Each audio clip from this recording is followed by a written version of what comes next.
Audio is clear, video is clear. Audio is fine, video is clear. Rahul, you can see the audio and you can see the slides. Rahul? Yes, sir. Audio is clear, sir. Video is clear, sir. Perfect, sir. We can start, sir. Oh, okay.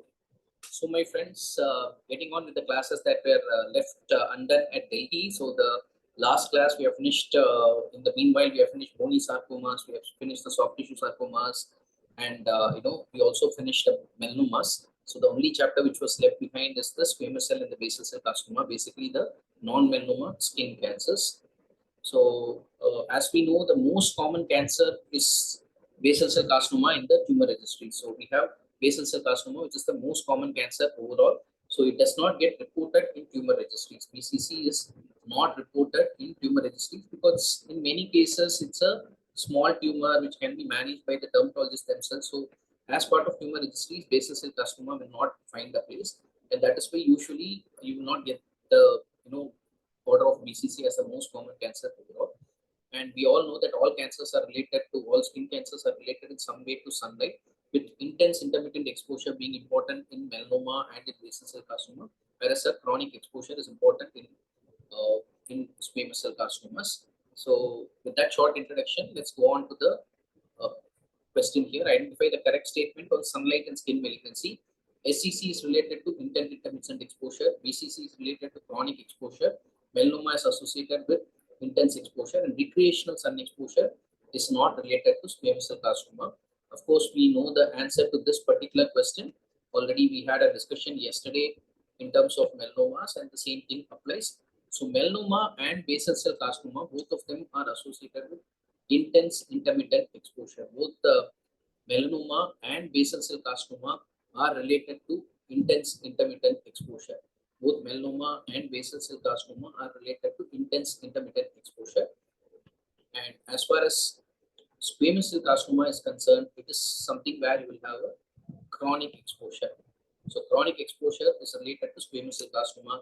We already saw a bit of it in the pre-malignant lesions in actinic keratosis, where there is chronic sun exposure, where there is going to be chronic sun exposure, which will be the cause of it. So one other factor that I mentioned already yesterday was recreational sun exposure. So previously people used to think that recreational sun exposure is not significant because it mostly contains UVA rays.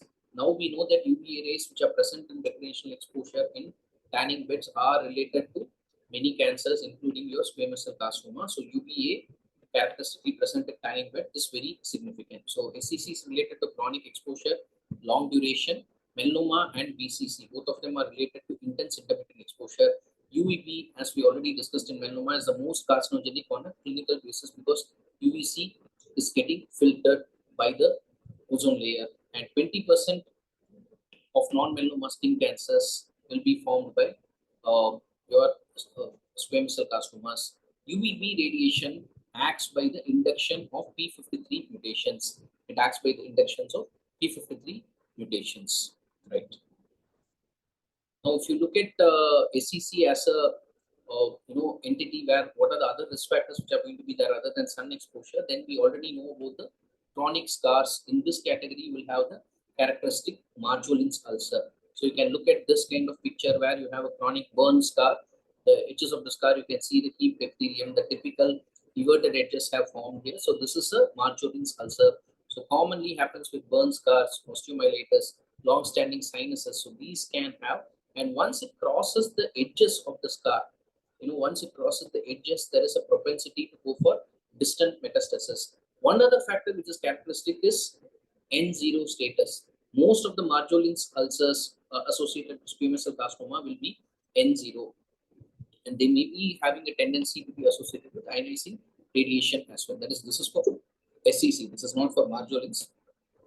So other than the chronic scar associated squamous cell carcinoma in the form of Marjolin's ulcer, ionizing radiation is another risk factor that we have. Then the important factor that we have is immunosuppression. What we come across clinically a lot of times is going to be immunosuppression. Overall, the most common non-melanoma skin cancer, if the question comes, is going to be, or most common skin malignancy is always BCC.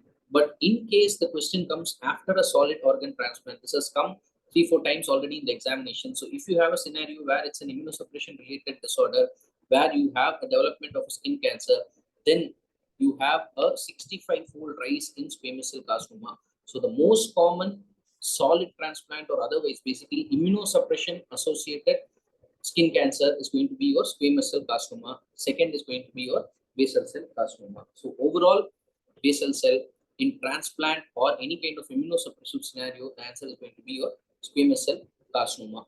Other than this, you have occupational or other exposure, especially to arsenic. Now, this arsenic exposure can lead to arsenical dermatitis, multiple stages of evolution, multiple nodules all over the body. I recently had one patient who's currently under treatment still with me. She's from Bengal.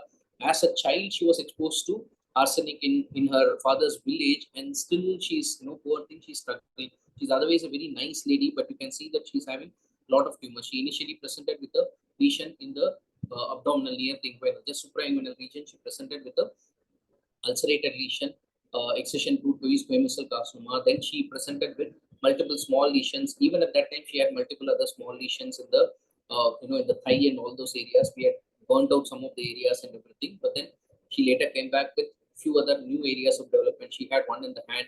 She had a scalp lesion now recently. So, these kind of patients, when they have a arsenical exposure and arsenical dermatitis, they develop multiple tumors, which over time, initially it will start off like a small patch, and then it will slowly grow, become a nodule, and then finally become malignancy. So that is how it will grow. So multiple tumors can happen with arsenic. And of course, we have the hereditary syndromes, which are like albinism, where there is a excellent condition where you have a loss of the melanocytes, which predisposes not just to melanomas but also to squamous cell carcinomas. And of course, we talked about the xeroderma pigmentosa, which is going to be the autosomal recessive form. The xeroderma pigmentosa being the autosomal recessive form of the 9q locus that is going to be present in xeroderma pigmentosa. So it is not just for melanoma, but all type of skin cancers can develop, including squamous cell carcinoma. One factor that we need to remember is BRAF inhibitors. One of the side effects is they can induce squamous cell carcinomas. BRAF inhibitors can induce squamous cell carcinomas. And we also talked about HPV5 and HPV16. So HPV5, as we already talked about, was the one which is associated with your cutaneous squamous cell carcinoma in patients with AIDS. Now, HPV16 and 18, as we all know, is associated with squamous cell carcinoma of the cervix or anogenital areas, all those areas whenever we have, and also with the oropharynx. All these are associated with HPV16, especially, and also in cell cases with HPV18 and the other virus type. HPV5 is characteristically associated with the cutaneous squamous cell carcinoma. And this particular thing, my friend, is something that has come, either this or a variant of this has come as multiple times in the examinations. So this is a keratin pearl. They may just give you the pictures, clinical picture, or they may just give you this and ask you what is the malignancy that is found, what is the lesion which is there, what is the management. Nowadays, they don't ask direct questions. They ask a lot of indirect questions. They may give you this and then they may ask you, what is the margin of excision if this particular lesion was present in a particular area. So that is how it will go. So unless you know that this is a squamous cell carcinoma based on the keratin pearl, you will not know what is going to be the margin of excision. So it is a composite question that comes quite commonly. But remember, my friends, it's all going to be pretty straightforward as well. It's not that very difficult for you, to be pretty straightforward for you to answer these questions as well. Right. So a similar question like this, 56-year-old male with this lesion in the face, what is the diagnosis for this? So this particular lesion is something which is known as the keratoacanthoma. Classically, you can see a nodular lesion with a central keratin-filled crater. So this is the characteristic of a keratoacanthoma. The question may be given as, what is the management of this lesion? Patient presents with this lesion in the face, what is the management? Now we all know that keratoacanthoma is something which is self-healing. Okay, so this is something which is self-healing. It is self-clearing, but on the other hand, always in a keratoacanthoma also, it is a central, it will have a central keratin also. It's a self-healing SCC, but we have to remember that you need to do an excision to rule out the squamous cell carcinoma, the other types of squamous cell carcinoma. So the management of keratoacanthoma is not observation; it is always an excision that we have to do. Right. So Other precursor lesions, we already saw about the solar keratosis or the acne keratosis, which happens in the sun-exposed areas, especially the scalp and face, and there is a proliferation of keratinocytes with scaly erythematous skin, and around 10 to 20%, as we already saw, transform into malignancy over the year. And this is, of course, the keratin horn, where the height is going to be greater than the base diameter, and here 10% are associated with squamous cell carcinoma. And what do we have here? This is the Bowen's disease. So this is your Bowen's disease, where you have multiple scaling lesions which are present over the areas, like, usually in the trunk and extremities, it is very common. So this is known as Bowen's disease, which is essentially your squamous cell carcinoma in situ. This is confined to the basement membrane. So this is your squamous cell carcinoma in situ, intraepithelial squamous cell carcinoma. Now the same thing when it happens in the glands or in the vulva, that is where you call it as erythroplasia of Perry. That may again be another clinical based scenario that may come to you. So they may ask you, what is this? What is the margin of excision? Like that, the question becomes. So depending on the area, in other areas it is called as Bowen's disease. When it happens in the genital areas, then you call it as erythroplasia of Perry. As I said, immunosuppression associated SCC is more common. It is 65 times, and the classical invasive SCC will have the inverted edge, the presence of keratin pearls, and the broader grading system. Okay, the broader grading system as well, moderate and high grade differentiation will be there.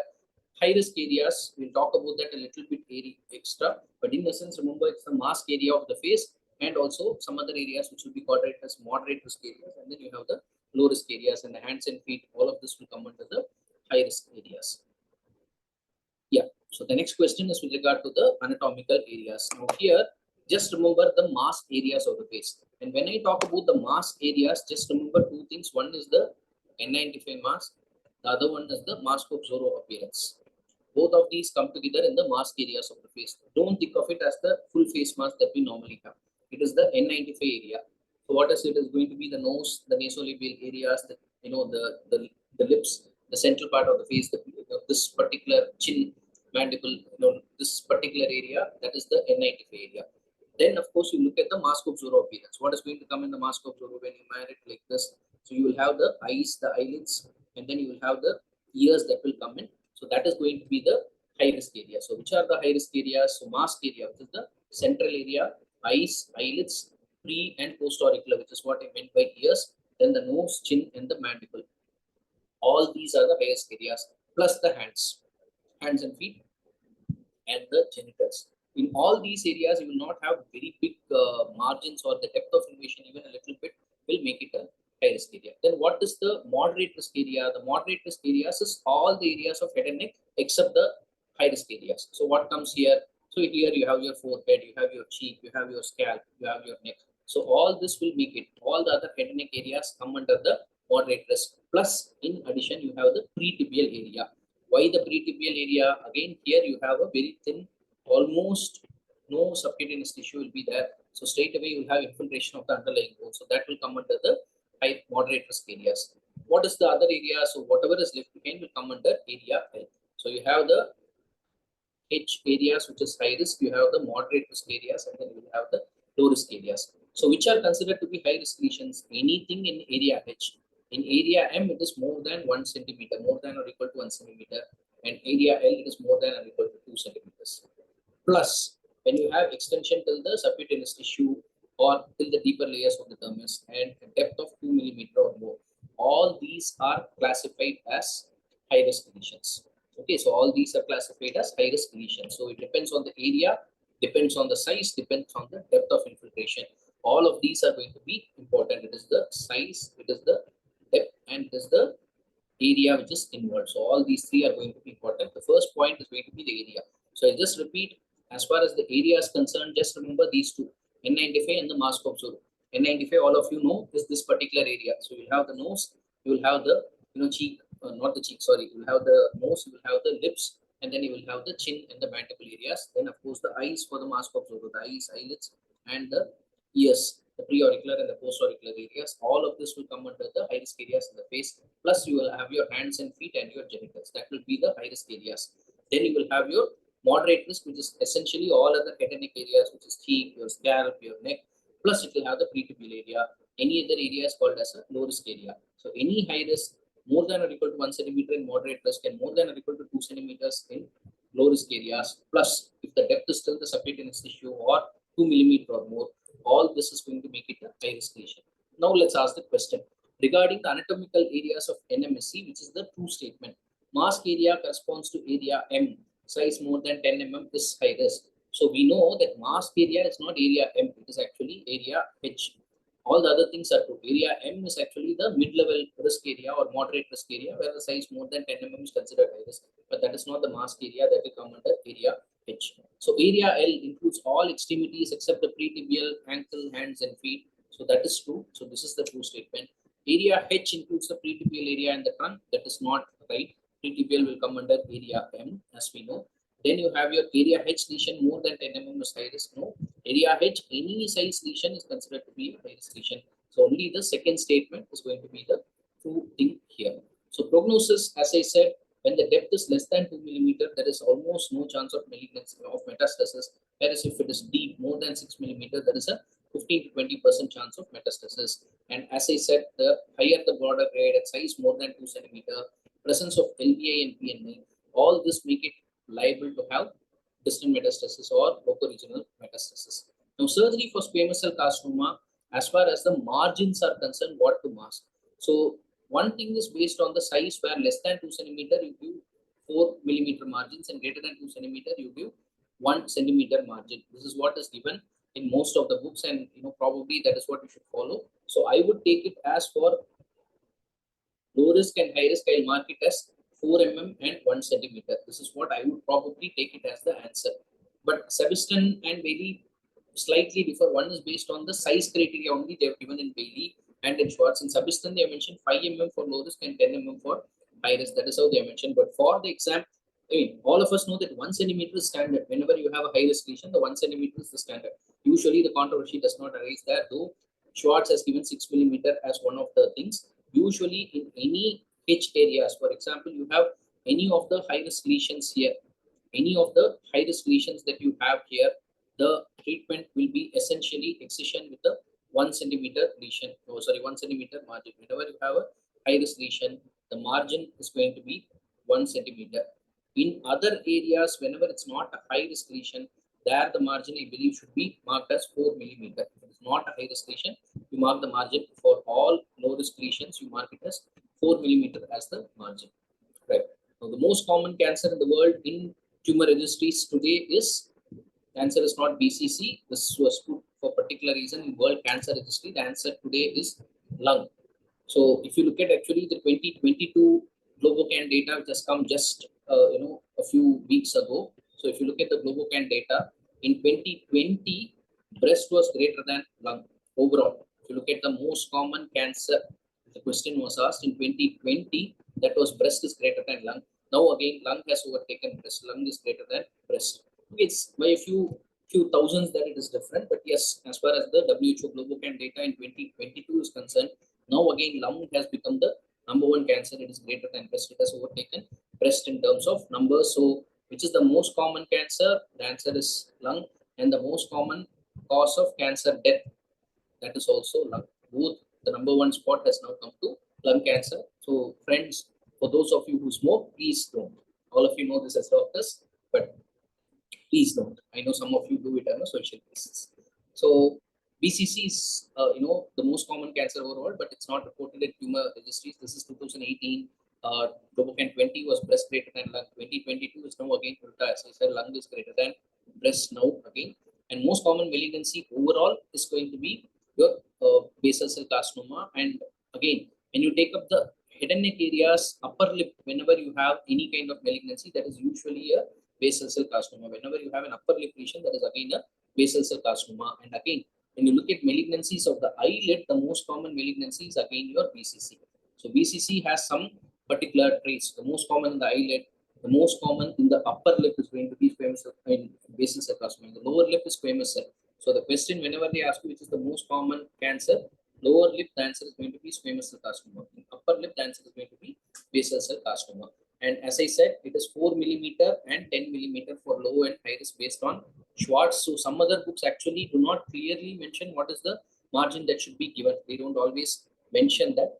So is 4 millimeter and 10 millimeter is what is mentioned as far as Schwartz is concerned. So I will go with that as the answer. And second primary BCC.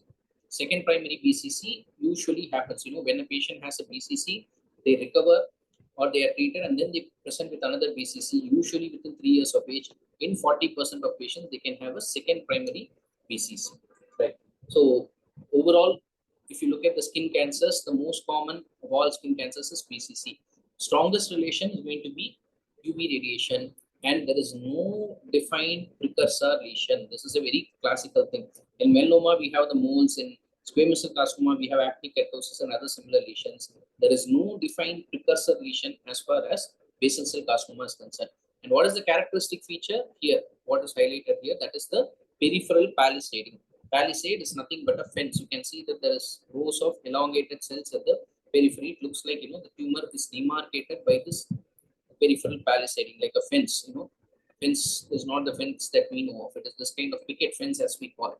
What Tom Sawyer used to do in Adventures of Tom Sawyer and Wayne, So something similar. This kind of fence with boards and wooden slats kind of thing. So that kind of appearance is what you get. And this is known as your peripheral palisading on histopathological examination.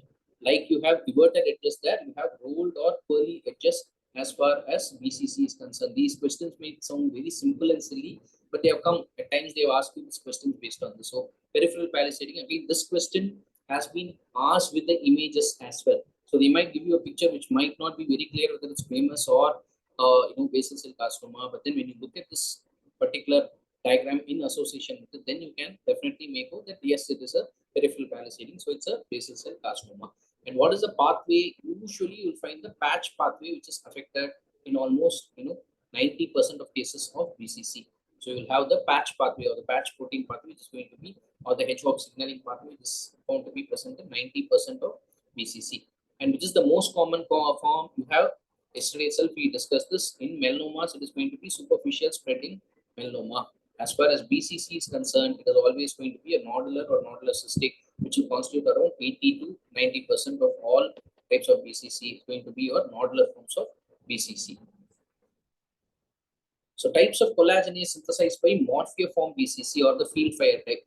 We saw a couple of pictures yesterday. So here the answer is type 4 collagenase. Okay, so the type 4 collagenase is synthesized by your morpheoform BCC, and that is the reason why you have the healing center and the spreading edges. This is due to the type 4 collagenase. It is one of the most aggressive variant of BCC, though the most common is only the nodular variant. So this is your nodulocystic type. You can see that this is your nodulocystic type of BCC.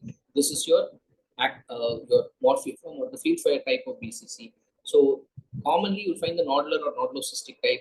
Other types of superficial spreading, multifocal types, infiltrative morpheoform, which synthesizes type 4 collagen. There is ice-pick cicatrizing is the other names for it. There is one particular entity called as micronodular type. Okay, just to remember and differentiate between nodular and micronodular. Micronodular only will be mildly elevated pink or red lesions. They will have an aggressive growth pattern. So in BCC, generally anything that grows flat is considered to be more dangerous. Okay, so nodular is the best prognosis. The micronodular type will have an aggressive growth pattern and will extend beyond the visible area of the lesion per se. Now, yeah, so basal cell and squamous cell, which are the risk factors for recurrence. So here we already saw about the areas and what is going to be the size of the lesion, the risk factor and all that. So other than the location and the size of the lesion, what we need, there is also one criteria. We saw that anything in the high risk area is considered to be this, but Sebastian has given one classification as 6 millimeter size. More than 6 millimeter in the high risk area is considered to be a high risk lesion. All the other areas it's 10 millimeter and 20 millimeters. Now some other things between low and high risk is it's whether it's recurrent, prior exposure to radiation, whether there is LVI or PNI, growth rate, whether it's a rapid growth rate or a slow growth rate, whether it's poorly differentiated or well differentiated, and borders, whether they are well defined. So all these are going to be there. So recurrence, presence of immunosuppression, anything that happens during immunosuppression is a high risk lesion. Anything that is recurrent is a high risk lesion. Prior history of RT is high risk. And of course, as I already said, moderate or poorly differentiated or high grade tumors, LVSI and PNI, all these are considered to be the high risk factors. And treatment, they have mentioned low risk as 5 mm and 1 centimeters, but I would probably put the margins as 4 mm if that option is given in the examination for low risk, I will probably choose 4 millimeter as the margin as far as low risk lesions are concerned. If that is not given, then I will go for 5 millimeter. For high risk, of course, it is very clear, you go for 1 centimeter margin. Again, remember when you have especially basal cell carcinoma, which is close to areas such as the eyelids and the eyes and things like that, there you may go for this most micrographic surgery. So these are the surgical managements. Then you also have field therapies, which is essentially the entire area is going to be treated. So this one is radiation. One area which is which you can apply for management of lesions is radiation. Then you have your photodynamic therapy. You have cryotherapy. You have electrodesiccation and curettage, which is electrical energy which is applied, diathermy kind of thing. Then you have your imiquimod and 5FU. Now, these are usually used in Bowen's or acne keratosis in the pre-malignant lesions. Okay, usually they'll be used in the pre-malignant lesions, very rarely in the invasive cancers. Now, there is one thing that we have to remember is in patients with the scar tissue, can we use treatment with basically with radiation? The answer is no. So, because they will be transformed into a high-grade tumor. So, except in scar area, this is something that we have to remember because of transformation to high-grade. Okay, because of transformation to high grade, when you give radiation to a lesion which is going to be in the scar, there is a very high chance it may transform to a high grade lesion. So radiation should be avoided in such places for management. Now, one other subtype of this non-melanoma skin cancer is going to be your Merkel cell carcinoma, which is very similar in principles of management as far as melanoma is concerned. It's very similar to that. There are only some things that we need to remember. It is related to the Merkel cell polyoma virus. Okay, Merkel cell polyoma virus is the one which is there, and it's a neuroendocrine, small blue round cell tumor, neuroendocrine carcinoma type of thing, as we already saw in Ewing sarcoma, in PNET, in all your embryonal type of tumors that we saw, Wilms, neuroblastoma, all those kind of embryonal kind of tumors that you will find. So embryonal kind of tumors that you will get. Then in small lymphocytic leukemias that will have those picture. Then you will have your small cell lung cancer, which will have that. There are few endocrine or what you can say as adrenal tumors. Usually they will be coming under the neuroendocrine carcinoma kind of group. So all these have one thing in common, that is they will be sensitive to chemotherapy. They'll be usually highly sensitive to chemotherapy. In many cases, it will be the EP chemotherapy, etoposide and cisplatin as the combination, which will be used in many cases. Of course, there are variations, but cisplatin in some form is usually used in the management of many of these tumors. So small blue round cell tumor will be there. So the management of Merkel cell carcinoma is essentially what you do with melanoma. Basically, you excise with 1 centimeter for 1 millimeter invasion, 2 centimeter for anything more than that, and then along with that you always do a sentinel lymph node biopsy, and the role for adjuvant RT is there in select cases, and you will find that it will have CK20, which is positivity. So they may give you the specific kind of picture which will be present. Unlikely though, they will generally ask with regard to the agent and the management. This Merkel cell polyoma virus is a question that has come 2-3 times in the examination. They may ask you about the small blue round cell. They may ask you about SLNB being useful in all stages. And of course, Merkel cell carcinoma, the specific agent is avelumab. Remember, all kinds of agents can be used. All the immunotherapy agents can be used in the management of both Merkel cell carcinoma and in melanomas. But the specific agent, avelumab, is used specifically only for this management of this Merkel cell carcinoma. That is a specific agent which will be useful. So it's related to human polyoma virus. SLNB is needed for all stages. Some small blue tumors. Pembrolizumab is not the specific agent. It is avelumab. All other agents can be used. Pembro can be used in all tumors, whereas avelumab is something which will be specifically used only in your Merkel cell carcinoma. Right. Now a word about, this is a very clear scenario. What is this? This is your Paget's disease. They may give you this clinical picture like this in the anogenital areas, and you can see that there is an anogenital tumor, a perianal tumor, which is going to be there. And you can see this is the same picture which I used in breast carcinomas as well. You can see the large, clear PS positive cells which are going up, and this is known as your epidermotropism.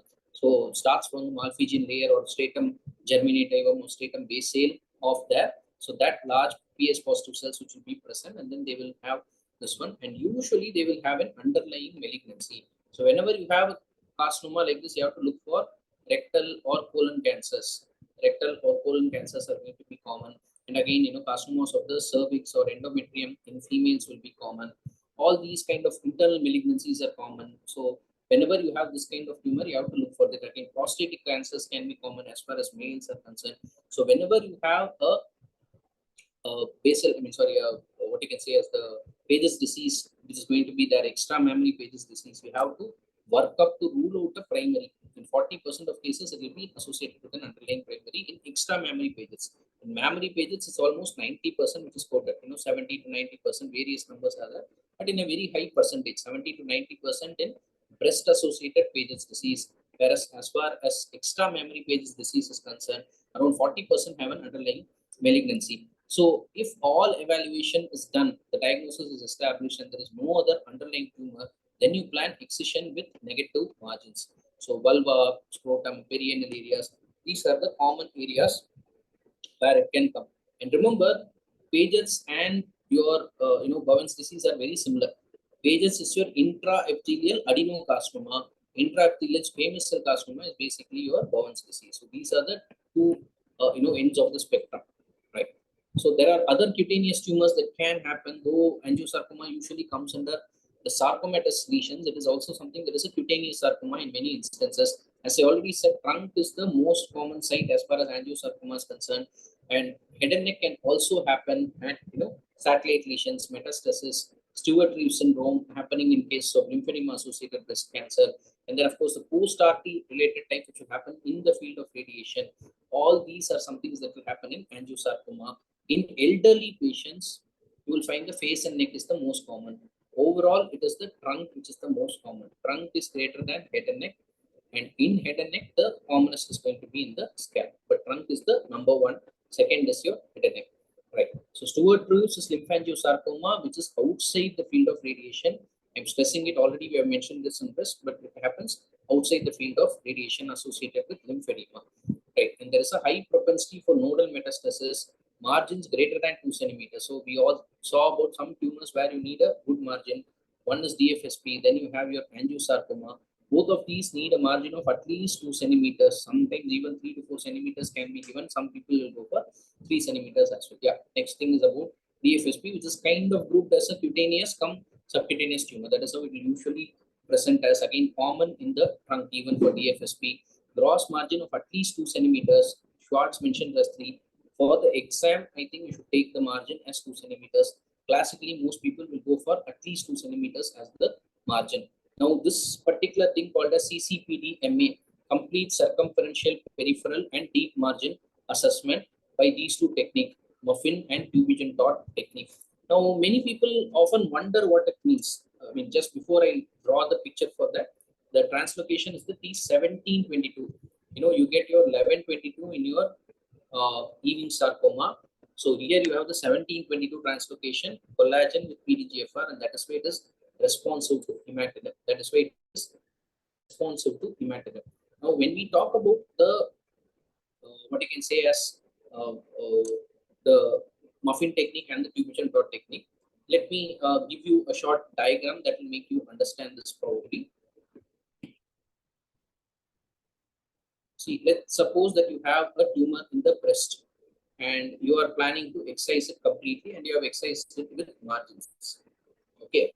Now, in this particular margin, what are the areas that will be done usually? Short, superior, long, lateral. Like that, you will be doing a sampling. So from here, you will take a sample. From here, you will take a sample. From here, and then from anterior and posterior. But suppose there is something abnormal here. There is something abnormal. Sorry, there's something abnormal here or here. You don't sample the entire margin. On the other hand, imagine, suppose somebody decides to go and sample the entire margin. But is it practical? How do you then sample this? So what they do is basically they take a circle of this entire margin. Then they lay it out flat. Now in this laying it out flat, before they sample this entire margin, they will give colors. They will give one color here. Okay. Then they will give a different color here. Then they will give a different color here. And then they will give a different color here. So like this, they will take it out. So when you cut it and you take it, how will it look? It will look like this thing is here. Then you will have this line here. Then you will have this line here. And then you will have this particular line here. This is how it will look when you open it out. Okay, so once you have opened it out, then you give margins from this. Okay, you basically give shaves. You keep on shaving this, and any one margin is positive, then you go and take again from there, and you keep on doing this. This is known as your muffin technique. You just open it out like a muffin. In the sense, this is not a muffin. This is your division dot technique. So it is basically they will open it out and sample the entire thing like this. So the entire margin, so it is just the circumferential margin plus the margin. What they will do is they will also squash it. It is one thing is this, and then they will also squash it. Like this is okay for the lateral margins. What about for the superficial and for the base? They will squash the sample. So you have a three-dimensional figure, they will make it squashed and then they will take samples. So suppose I want to give some other colors for that. Let's say we mark it as red color for this anteriorly and a different color. Let's say it is light blue for the posterior thing. So when it is squashed, what will happen is it will have a deeper layer will be this yellow in color and the anterior layer will be red in color.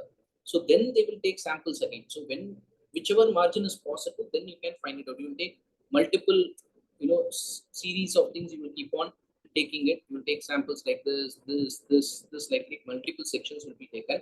So in essence, what you're doing is a complete assessment. It is circumferential of the periphery and also of the deep margin. That is why the names complete circumferential, peripheral, and deep margin assessment. Peripheral and deep margin assessment. Okay, so CCPDMA, most micrographic surgery is a variation of these technique. One of the sub techniques of that is most. Usually in most, this assessment will be done by the surgeon. Okay, so the surgeon will do, he will not take it out with big margins. He will just cut out the tumor and take it. Then he will take like this, take like this, take like this. Still, he will keep on doing it till the margin becomes negative. So it will involve multiple settings, which happens over a period of time. And this is usually done for skin or surface lesions. Many people actually do it under local anesthesia. The really good surgeons actually do it under local anesthesia, and some of them they do the assessment also by the pathological assessment is also done by the surgeon. It can be done by the pathologist also. Usually in CCPDMA, the pathologist will be doing the assessment. So serial sections are taken, ensuring that the complete thing is going to be negative. So that kind of assessment is known as your CCPD, MA, and that is usually done for these kind of critical areas, especially for tumors like BCC, for DFSP, where you may not be in some areas where you are not able to get margins. So that is the area where you will be doing this kind of assessment. So I hope you understand what is the principle. Essentially, you are completely evaluating the margin. It is not just one particular area like what we do in frozen section. It is a complete evaluation that we keep doing here, and that is why it is known as a CCPDMA, which is probably the preferred modality for many tumors when you cannot go for a clear margin. Now, some other skin lesions, this may again come as a MCQ question. So this is your Kaposi sarcoma. Kaposi sarcoma has come 2-3 times in examinations as an MCQ question. So Kaposi sarcoma is associated with HHV8. Okay, so HHV8, there are commonly one type which is known as the classical Mediterranean type, which was what was present previously. Then you have an African endemic type. Then you have HIV negative, but men who have sex with men, that is one type. So homosexuals, but who are HIV negative, that is one type. And then there is immunosuppression associated type, and then there is AIDS associated type. So there are 5 types of Kaposi sarcoma. May not be relevant, that may not come as a question, but some things which are important with regard to Kaposi are, it's an AIDS defining cancer. What is the difference between HIV and AIDS? HIV is just an infection. It is something like whether you are TB positive or negative. You may have tuberculosis infection, likely we all are exposed and have a TB infection, but only in certain cases it will get activated, and that phase is what will be called as active TB. Now this AIDS is basically the active form. So patient may have a HIV positive status without having any signs or symptoms or any classical things, but there are some things which will make it a AIDS defining thing. So one of the cancers which is AIDS defining is going to be your Kaposi sarcoma. So among the AIDS defining cancers, you have Kaposi sarcoma, you have cancer of the cervix, then you have your plasmaplastic lymphoma, you have your, basically some CNS lymphomas will come in that. So some of these cancers, whenever any patient with HIV positivity has any of these, then they are classified to have AIDS. And there is a association with AIDS and the management. Basically, HIV positivity is managed differently from AIDS, and that is why it is significant. And it also has an impact on the management of the cancer, because immunosuppression is a problem, and the overall prognosis may be different in such patients. In some of them, they will do poorly whenever they have AIDS associated with the same cancer, and associated with immunosuppression, it will be found common in the lower extremities. Okay, so this will be common in the lower extremities. It will be maculopapular lesions usually. Nodules may also develop over period of time. So this kind of maculopapular lesions is what will be present. An important thing is we have to remember that the management is essentially by heart or highly active antiretroviral therapy. So it is a medical management. The role of surgery is very, very minimal. Maybe some lesion which is fungating or symptomatic, you will deal with it. But otherwise, the role of surgery is going to be very, very minimal. Main management is going to be highly active antiretroviral therapy. That was a question that has been asked. What is the management of Kaposi? It is excision. They would have mentioned radiation. They would have mentioned chemotherapy, and then they would have mentioned heart. So the answer is, of course, going to be heart. Okay, so you have to go for highly active antiretroviral therapy as the management. So that, my friends, concludes the discussion that we had. All the chapters and everything, whatever we had, has been covered. I hope the sessions were useful for you. And any other queries and everything, as always, you can ask the questions in the group, and I'll be hoping that I'll be answering most of the questions. Just give it a couple of days. Sometimes I may not look at the messages or may not have time to come back with the reference. I may even know what is the answer, but I try to go for a reference and then give it to you. So all the best, my friends. Upcoming series of NEET, of INISS is going to come up. So I do hope that many of you had a wonderful thing as far as the class was concerned. Many of you answered very well, and you are a very, very, very, up to date batch. Most of you knew the answers already, and I hope that the entire team at RRM was able to classify and help you in dealing with some of the conditions and each of the subjects that we were particularly interested in. So all the best, my friends, and here to wish that many of you become bankers in the coming INSS in the field of your choice. Thank you.